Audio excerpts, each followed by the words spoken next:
Toh yang minta gencatan senjata kan Amerika lewat PBB, negara-negara itu. Tapi Imam Khomeini rumah kecil mentalnya besar, itu kata Castro. Lalu Habibie datang ke Iran, dia bertanya, ini rumah kecil sekali, kamarnya Imam Khomeini kalau tidur di mana? Pada akhirnya tidak akan terjadi perang karena tidak ada mental untuk berperang. Kan begitu ya? Kecuali Trump dimasukin setan berani. Iya. Cobalah. Tapi Kalau kan Trump bisa. itu Maduro kan diculik karena jenderal-jenderalnya banyak yang sudah bekerja sama dengan CIA. Itu kan yang mau dibikin kemarin demo besar-besaran di Iran kan begitu.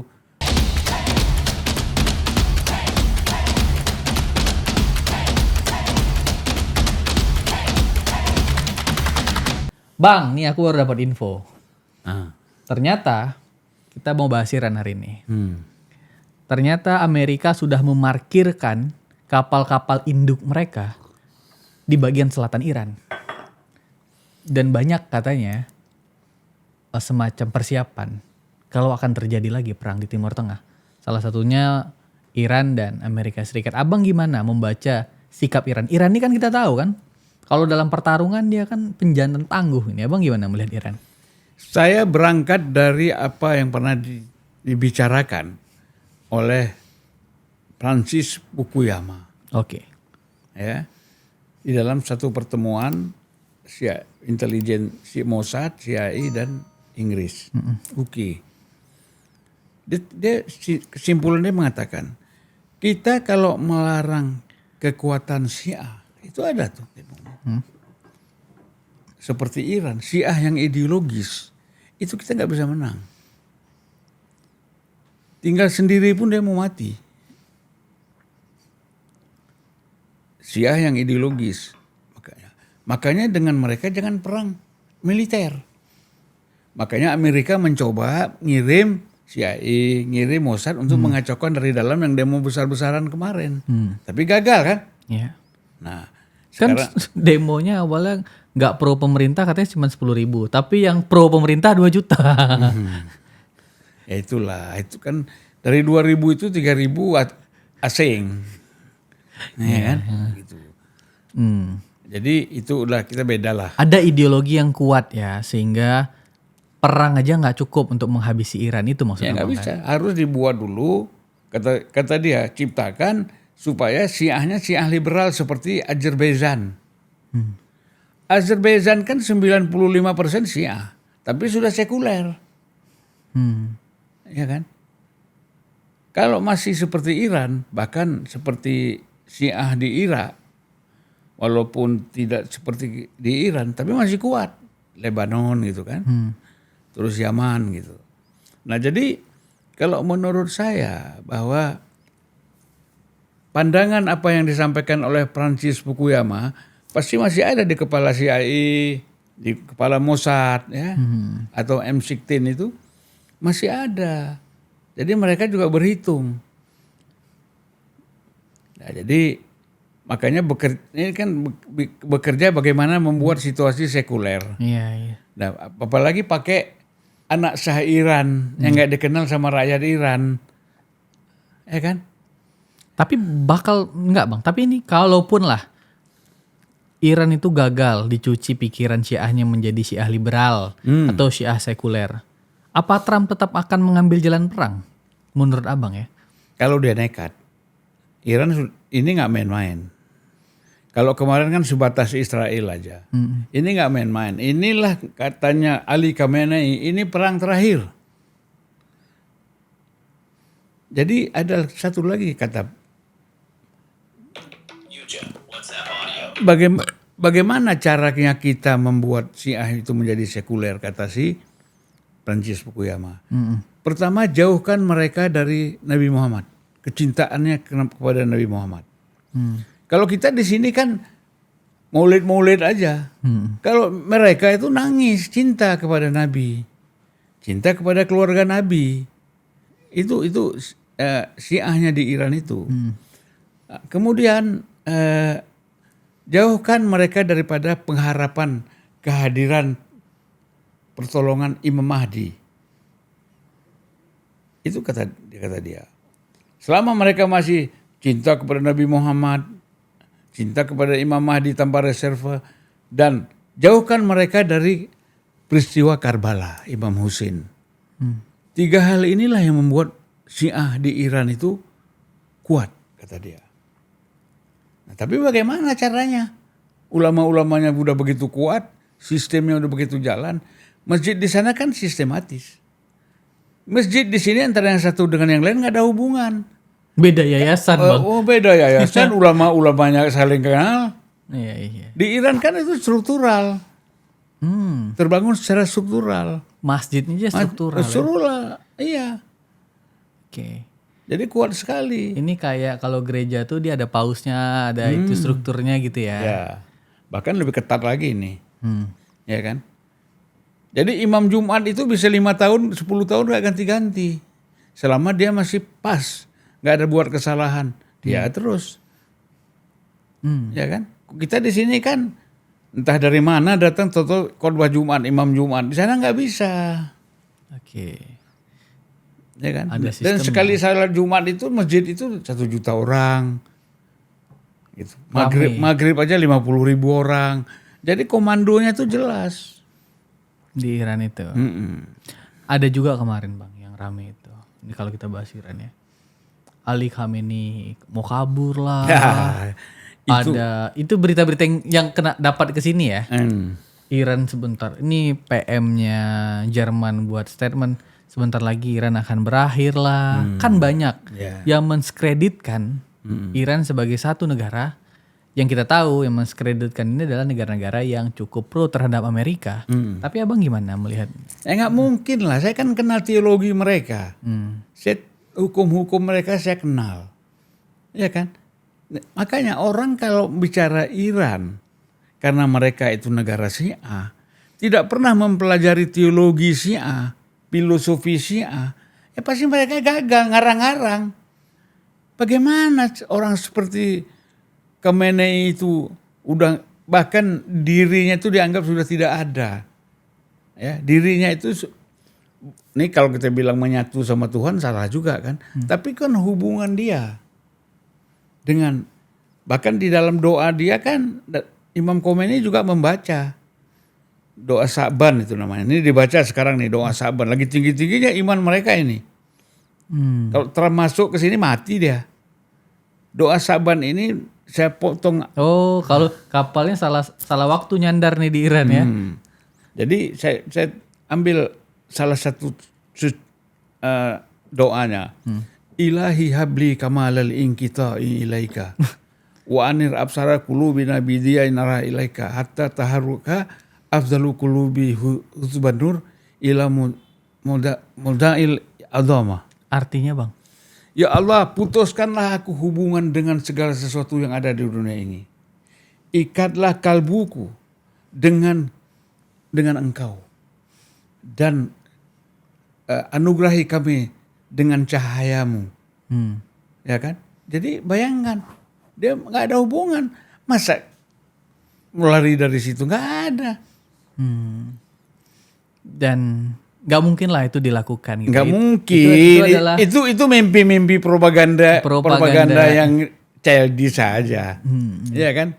Untuk melemahkan aja. Dan rakyat Iran nggak ada yang percaya. Seolah-olah kan kalau pemimpinnya lari udah kalian nyerah aja kan, mana percaya mereka. Tapi Bang gini juga Bang, walaupun kita tahu lah Iran dengan segala kepercayaan dan ideologinya mampu atau punya mental untuk menghadapi Amerika, tapi ada juga yang bilang begini, ya sekarang itu kan sistemnya perang-perang proksi. Bisa aja Iran itu adalah kepala ular misalnya bantuan dari Cina, dari Rusia, sehingga yang maju ya Iran sama Amerika aja. Mereka tukang pemasok aja sehingga ya udah biarin Iran aja. Iran itu ada yang bantu Rusia, Cina, siapa diterima. Nggak boleh juga sombong. Oh kami kuat, kami dekat sama Tuhan, kami nggak perlu bantuan. Nggak bisa. Itu ada ideologi namanya Imamul Hujjah. Apa itu Bang? Imamul Hujjah itu adalah tidak boleh menolak. Kalau ada bantuan seperti itu, terima selama positif, ya. Jadi bukan karena sombong. Kan ada negara sombong, kami nggak perlulah sama kalian, kami sanggup sendiri. Kalau Iran tuh enggak, ada yang bantu, alhamdulillah. Enggak bantu nggak apa-apa. Bang, tapi kenapa ya Trump tuh pengen banget gitu Iran tuh habis, itu kenapa ya? Ini kan Apa sejarahnya? Sejarah 79, karena kan dulu Iran kekayaannya itu sepenuhnya dikuasai oleh Amerika pada zaman Iran. Ya kan gitu. Kemudian diusir. Bagaimana negara merasa kuat diusir dan tidak bisa masuk lagi. Sekarang Trump mau masuk dengan pemaksaan, ya nggak bisa. Dulu tahun 80 sampai 89 Iran itu dikepung oleh koalisi banyak negara termasuk Amerika. Toh yang minta gencatan senjata kan Amerika lewat PBB. Negara-negara itu. Dan itu Iran nggak punya senjata seperti sekarang, sederhana. Apalagi sekarang punya nuklir, punya kapal selam, punya apa, ya pasti semakin sulit, ya kan? Ini mental, mental tentara Amerika, Israel itu kan kalau perang bunuh diri. Nah di Iran tentara mereka itu mati syahid, martir. Mereka merasa bahwa kalau mereka mati, mereka itu martir. Gitu. Bukan terbunuh. Bukan artinya bunuh diri, bukan nekat, bukan. Martir. Sehingga mereka mati, mereka merasa akan lebih tenang gitu ya. Iya. Bagaimana keimanan melawan sebuah kejahatan. Ya kan? Oke, mantap. Kalau kita bicara Iran nih, abang nih agak berapi-api. Bang, ceritain dulu bang, tempat tinggal Ali Khamenei bang. Begini, waktu tahun 79 Februari, Imam Khomeini kan dia mengungsi ke Paris. Iya. Nama desanya, satu desa di Paris, Nepoletu. Saya sudah ke sana 2 tahun lalu. Desa ini, Desa di Paris, Paris. Nepoletu. Kira-kira 25 menit dari kota Paris. Di sana dia bangun kemah. Kalau kita lihat, gampang sekali dibunuh. Orang di tanah kosong bikin kemah, nggak ada penjagaan, cuman mahasiswa aja kumpul-kumpul kan. Iran kirim tentara, misalnya Intel atau Amerika atau Israel bisa aja bunuh dia. Tapi mengapa Imam Khomeini mengambil tinggal di tanah kosong di tengah hutan? Situasinya hutan itu, tempat itu. Ya, di situ lah Imam Khomeini membangun tenda. Dia tidur, dia terima tamu, dia terima siapa, tokoh-tokoh yang mau datang, dia terima semua di situ. Di tanah kira-kira 2000 meter. Gitu, di situ. Nah, 4 bulan kemudian, dan pertama waktu itu Mitterrand menawarkan kepada Imam Khomeini, sebelum dia bikin tenda, dia tawarkan tempat menjamu Imam Khomeini di istana. Ditolak Imam Khomeini.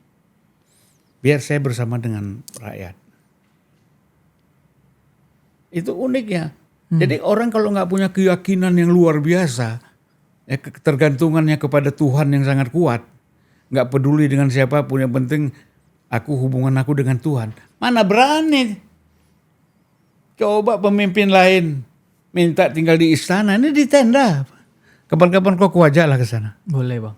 Kau harus pisah dulu Uni Eropa itu. Iya siap. Nanti aku urus visa Schengen. Jadi waktu masih di sana itu ada seorang Ayatollah Taligani namanya. Ayatollah. Oke.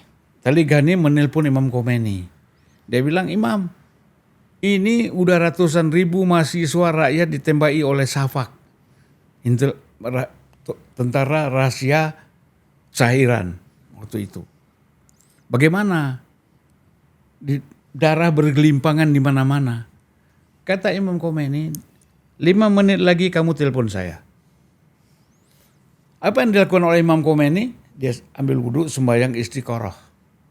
Apakah perjuangan dilanjutkan atau berhenti?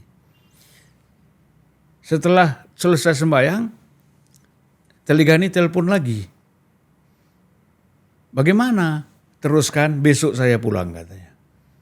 Bayangkan. Terus naik apa pulang? Pusing nggak kok kalau kita? Iya pusing lah. Nah, naik apa Belum pulang? beli tiket, belum ini kan. sewa Air France 40.000 peran. Waktu itu belum ada euro, pakai France. 40.000. Sewa satu Boeing 747 pulang ke Iran. Sampai di atas airport, pilot-pilot udah bilang kita nggak bisa mendarat. Karena artileri anti pesawat udara di lapangan Mehrabat itu begitu padat untuk menembak pesawat. Imam Khomeini cuma ngintip jendela aja. Ngintip jendela. Ditulis juga oleh Nasir Tamara di dalam bukunya itu, Revolusi Iran. Dia bilang, mendarat. Begitu roda pesawat keluar, tentara yang megang itulah kabur semua. Ya kan? Mendarat, selamat. Disambut dengan mahasiswa, pemuda-pemuda Iran. Safur Bahtiar, Perdana Menteri Iran waktu itu mempersiapkan limusin. Supaya Imam Khomeini naik limusin langsung ke Istana Syah Iran. Ya, tapi Imam Khomeini menolak, dia naik mobil ambulan. Kemana dia pergi? Bukan ke istana, bukan ke Beheshti Zehra. Beheshti Zehra itu adalah tempat yang dikuburkan para syuhada yang mati ditembakin oleh Syah Iran. Dia ke sana dulu. Bukan ngewen dulu dia di istana. Oke, terus Bang, ini cerita menarik ya. Terus menarik. Nah, jadi dari situ dia pulang, dia bilang, saya kepengen tinggal di Teheran. Carilah satu rumah kecil kira-kira 3x4. Tidak bisa masuk mobil dalam gang. Ya kan? Motor bisa, mobil nggak bisa masuk. Dalam gang, ujung di bawah gunung. Kemudian dia bilang kalau sudah dapat tempat itu, tanya kiri kanan 40 rumah, depan belakang, mereka terganggu nggak kalau saya tinggal di sini? Karena nanti tamu-tamu yang datang banyak sekali. Kalau mereka terganggu, nggak usah katanya. Tanya semua, senang, nggak ada yang terganggu, ya tinggal di situ. Sampai sekarang rumahnya di situ, ya kan? Sampai dia meninggal juga rumahnya di situ. 3x4. Lalu Castro datang mau ketemu Imam Khomeini. Castro bilang apa? Ini rumah kecil 3x4. Pemimpin besar tinggal di rumah kecil. Banyak pemimpin kecil tinggal di istana. Kecil ini dalam pengerti mental. Ciut. Tinggal di istana mentalnya mental rumah kecil. Tapi Imam Khomeini rumah kecil mentalnya besar. Itu kata Castro. Lalu Habibie datang ke Iran. Dia bertanya, ini rumah kecil sekali. Kamarnya Imam Khomeini kalau tidur di mana? Ya tempat Anda injak itulah. Di situ Anda pijak, di situ Imam Khomeini tidur. Jadi bayangkan, yang kayak begini mau dilawan sama Trump, mana mungkin? Ya kan? Makanya kalau Trump itu hebat, dulu serang sekali terus nggak balik-balik lagi kan? Dihajar Tel Aviv sama Iran. Nah, kalau mereka berani, dari dulu udah berani ngantem, nggak berani. Mentalnya udah ciut. Iya kan? Kekuatan setan melawan kekuatan ilahiyah. Mana mungkin. tapi kami ini kenapa memilih 3x4 ya Bang? Apa yang pengen dirasakan sama dia sebagai seorang pemimpin ya? Begini dia bilang, di Iran ini masih banyak orang miskin. Tinggal di rumah kecil. Masa saya tinggal di rumah yang besar? Jadi saya tinggal di rumah kecil. Sebagaimana kehidupan orang termiskin di Iran itu. Itu dia bilang. Tidak mau tinggal di kota, di istana. Dia ada rumah di Qum. Besar rumahnya. Tapi dia pilih tinggal di rumah kecil. Karena saya harus merasakan kemiskinan rakyat. Kalau saya tinggal di rumah besar, tanah luas segala macam. Bagaimana saya rasakan kemiskinan? Ya kan? Yang saya rasakan kemewahan. Orang hidup mewah itu nggak ada. Kalau dia empati kepada orang miskin itu mulutnya aja, tapi hatinya nggak terbentik untuk empati kepada orang miskin. Sama dengan Ali Khamenei ini sekarang penggantinya, ya begitu juga. Nah, jadi orang tuh harus mengetahui budaya, terutama filosofinya, teologinya, budayanya, kan harus dikenal. Maaf aja ya, ada kawan kita itu Rizal Malarangeng, ya itu memang anti Amerika ya kan. Misalnya, ngomong tuh apa-apa tentang Iran, nggak ngerti nih. Kalau tentang Amerika dia jago, tentang Iran jangan. Ya kan? Kau jangan edit-edit, disampaikan biar dia dengar. Ayo, oke, nggak akan kuedit bang, tenang aja bang. Ya, ada lagi kau tanya. Nah bang, berarti kalau kita dari cerita bang, Iran tuh punya ideologi dan mental yang kuat sekali ya. Amerika itu bukan sesuatu yang menurut mereka mengkhawatirkan. Ya baca aja itu peristiwa siapa tuh Iya. Jeffrey Epstein kan. Bagaimana kelakuan orang-orang Amerika itu? Aku juga pernah ada satu narsum di sini. Dia juga menjelaskan, dia diundang ke Iran. Dia menjelaskan bahwa salah satu budaya yang paling menarik juga di Iran adalah budaya literasi yang tinggi. Satu ulama Iran itu bisa menciptakan satu buku seperpustakaan ini. Karena mereka punya... Jadi begini dasar, prinsip dasar. Ya. Seorang ulama Iran pertama harus menguasai hadis. Ya kan? Menguasai minimal 40 hadis. Dan dia harus bisa menafsirkan, menjelaskan 40 hadis itu. Ya kan? Di sana orang tidak berlomba-lomba membuat tafsir Al-Quran. Kalau ada ulama seperti Ayatollah Muhammad Hussein Tabatabai, itu dipakai di mana-mana, itu Quresyah apa itu pakai dia punya tafsir. Namanya Al-Mizan. Ya kan? Kalau ada ulama seperti ini, ya udah kita jangan ikut-ikut buat tafsir, nggak mungkin lebih bagus dari dia. Bahkan Imam Khomeini ditanya, kenapa Anda nggak bikin tafsir Quran? Ikutin aja itulah Tabatabai katanya. Bukan kayak di sini, kelucuk-kelucuk bisa bahasa Arab segitu, tafsir Quran, tafsir hadis. Tak apa-apa yang dia tafsirkan ngaco. Ilmu nggak ada. Ya kan? Jadi di sana tuh nggak bisa. Jadi memang di sana itu gelar Ayatullah itu bukan sekedar gelar kayak kita kiai di sini. Orang disebut Ayatullah sudah bisa menulis buku yang bisa dipertanggungjawabkan. Dia kan pertama Sikatul Islam, tingkat pertama itu. Oke. Sikatul Islam itu dia sudah boleh memutuskan hukum untuk dirinya sendiri. Kan hukum banyak nih. Ada istilah hukum tuh ijtihad. Dia beristihad untuk dirinya sendiri. Yang kedua itu hujatul Islam. Dia sudah punya hujah. Hujah itu kan semacam alasan argumentatif. Nah, orang boleh memakai hukum-hukum dia. Hujatul Islam. Oke. Dan yang ketiga itu ayatullah. Untuk mendapatkan gelar ayatullah itu ilmunya luar biasa. Menguasai filsafat, matematika, ya kan? Teologi semuanya dikuasai. Ayatullah tuh gelar yang didapatkan dari musyawarah gitu ya? Bukan musyawarah, ayatullah itu studi. Oh studi. Kan Ali Khamenei ini waktu dia jadi presiden kan masih hujatul Islam. Nah, kemudian dia jadi presiden, jadi mengganti Imam Khomeini, dia menulis buku dengan keilmuannya sudah mumpuni, diuji oleh ulama-ulama terkemuka, diakui baru dia mendapat ayatullah. Jadi bukan gelar-gelar aja itu. Di Iran tidak dikenal istilah mullah. Tidak dikenal. Kalau kita bilang mullah, apa itu mullah? Bingung orang Iran. Di sini aja atau di luar-luar itu. Itu kan dulu dalam rangka melecehkan. Oke, tapi berarti memang tokoh-tokoh Iran itu punya kebiasaan literasi atau studi yang luar biasa. Luar biasa. Karena ada juga cerita gini bang. Jadi di sana itu, aku dengar ceritanya ya, itu ada satu mall yang di tengah-tengahnya adalah perpustakaan, katanya. Yang dimana kita bisa tahu, kalau kita kan di sini mall di sini tempat toko belanja kan, toko buku di pojok. Kalau mereka enggak, perpustakaannya lah di tengah-tengah mall. Satu perpustakaan buku menurut saya sekarang mungkin terlengkap di dunia. Dulu kan Al Azhar itu nomor 1 terlengkap, sekarang di situ terlengkap. Ya. Segala macam buku Kristen, Islam, Buddha, Yunani, Yahudi, apa semua dikumpulkan di situ. Dan ini Ayatollah Maraksi ini dari mana dia beli itu?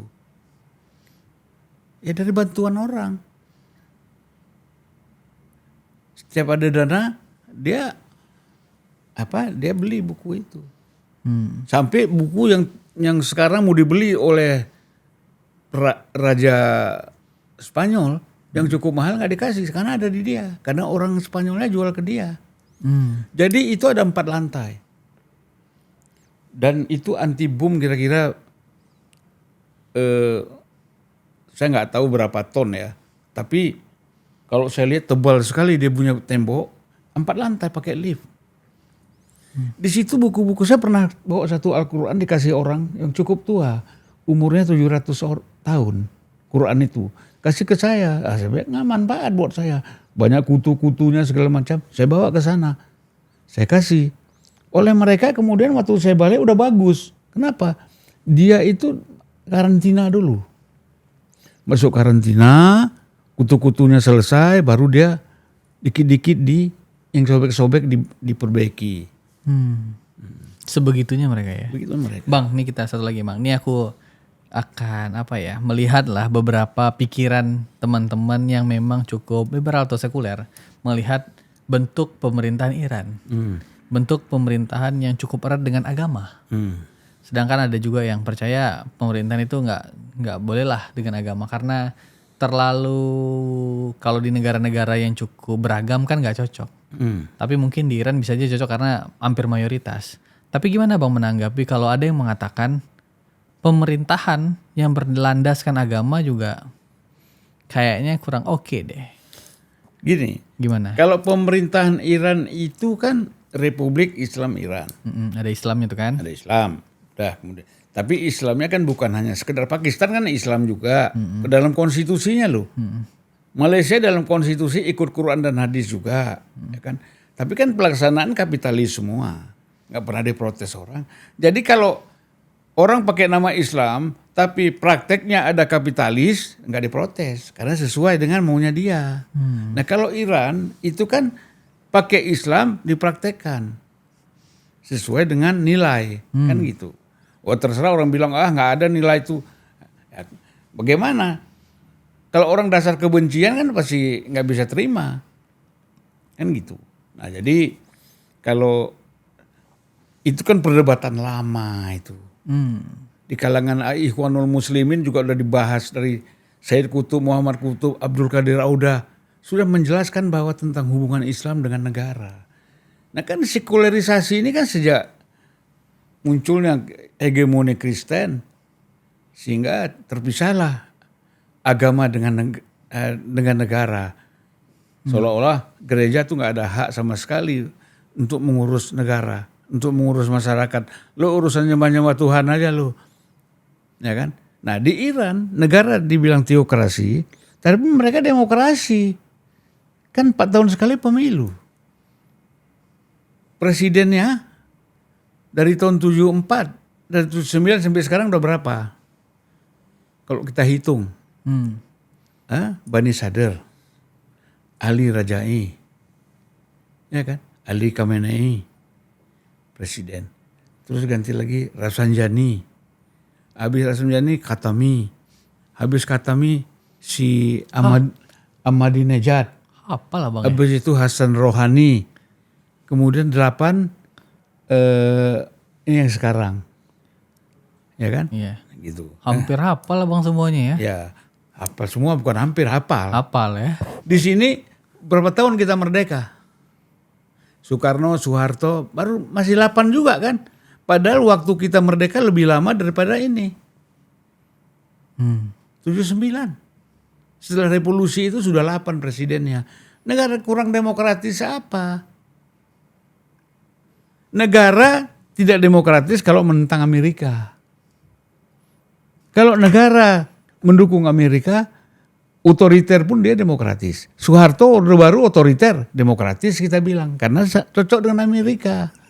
Kalau nggak cocok sama Amerika tiba-tiba jadi jahat gitu Jadi ya. jahat. Jadi inilah otak-otak orang-orang yang sekolah di Amerika kebanyakan, nggak semua, diracuni oleh pikiran-pikiran seperti itu. Seperti Rizal Malarangeng. Salah lagi.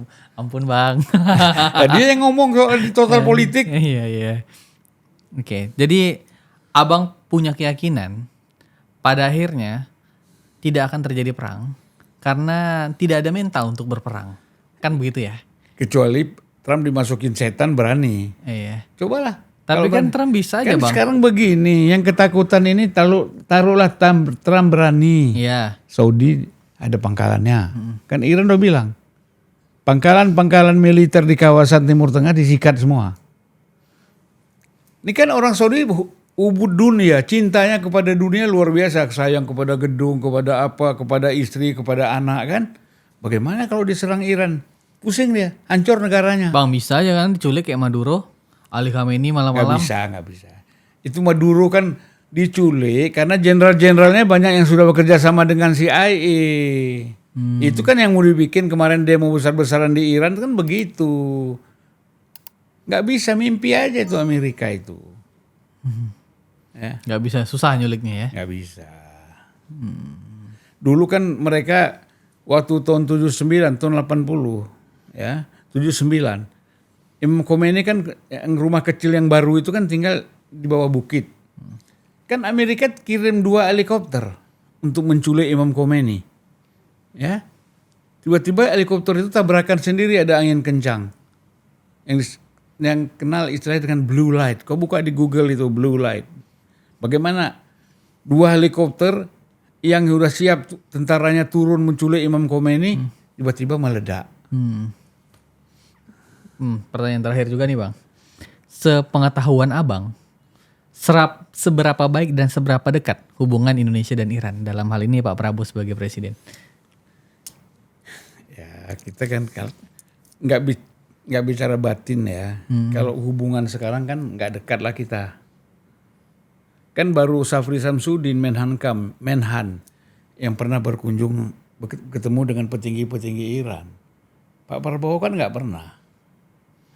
Dan saya ingatkan, selalu presiden yang datang ke Iran pulangnya digulingkan. Gus Dur, Habibie, Megawati, kan gitu. Makanya Jokowi nggak pernah ke Iran, SBY nggak pernah ke Iran, Prabowo nggak akan ke Iran. Karena Amerika nggak suka. Dulu anak yang punya Ferrari, Fiat, ya kan siapa saya lupa namanya. Kalau kau buka itu, Agnelli, saya ingat namanya Agnelli. Anak yang punya Fiat, itu bapaknya kepingin anaknya sekolah ekonomi di Itali. Ini perusahaan besar Fiat loh, yang melahirkan Ferrari, mobil-mobil. Anaknya nggak mau. Anaknya lebih senang sekolah filsafat. Karena kenapa? Dia suka ke kantor kedutaan Iran, ketemu dengan doktor-doktor filsafat di situ. Akhirnya tertariklah dia belajar filsafat. Kemudian satu hari dia pergi ke Iran. Cium tangan Imam Khomeini. Kan? Pulangnya dihabisi, dibunuh. Tragis. Itu banyak cerita udah. Jadi setiap orang yang datang ke Iran, ya kalau udah nggak disenangi Amerika, tewas aja itu. Begitu ya. Jangan-jangan kanal ini bahas Iran juga ditonton sama Amerika lagi. Ya nggak apa-apa kan, kita membahas. Oh, iya. Kita kan tidak ada tindakan-tindakan militer atau teroris. Ya kan, ini kan pemikiran. Kalau ada yang nggak setuju, silakan bantah kan gitu. Oke, mantap. Terima kasih banyak abangku, Bang Zulfan Lindan, ahli pengetahuan tentang Syiah, ahli politik Indonesia. Oke, sampai jumpa. Apa Bang? Ahli dana NKRI. NKRI. Iya. Terima kasih kawan-kawan, sampai jumpa.